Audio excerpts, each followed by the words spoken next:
गोदावरी नदीची गणना भारतातील प्रमुख नद्यांमध्ये केली जाते. या नदीला दक्षिण गंगा असेही म्हणले जाते. गोदावरी नदीची लांबी 1450 किलोमीटर 900 मैल आहे. गोदावरीचा उगम नाशिकजवळ त्र्यंबकेश्वर या ठिकाणी महाराष्ट्र राज्यात होतो. साधारणत आग्नेय दिशेला वाहून गोदावरी राजमहेंद्रीजवळ बंगालच्या उपसागरास आंध्र प्रदेशात मिळते. दारणा, प्रवरा, वैनगंगा, मांजरा ही उपनद्या असलेल्या गोदावरीचे राजमहेंद्रीपासून 10 किलोमीटर अंतरावर व समुद्रापासून 80 किलोमीटर आधी समुद्रास मिळण्यापूर्वी 2 उपवाहिन्यांमध्ये विभाजन होते. त्यांना गौतमी नदी आणि वसिष्ठा नदी असे म्हणतात. गोदावरी नदीच्या उगमापासून ते संगमापर्यंत दोन्ही तटांची प्रदक्षिणा गोदावरी परिक्रमा म्हणून सुप्रसिद्ध आहे.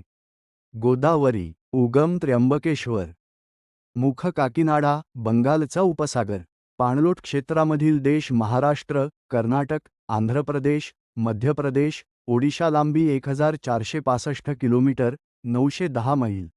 उगमस्थान उंची 1620 मीटर 5310 फूट.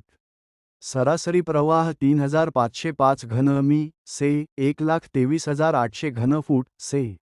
पाणलोट क्षेत्राचे क्षेत्रफळ 3,19,810. उपनद्या इंद्रावती, मंजिरा, बिंदुसरा, मांजरा धरणे पैठण, छत्रपती संभाजीनगर, गंगापूर, नाशिक, नांदूर, मधमेश्वर, नाशिक, डौलेश्वरम. गोदावरीतील पाणी ऋतूप्रमाणे कमी अधिक होते असते.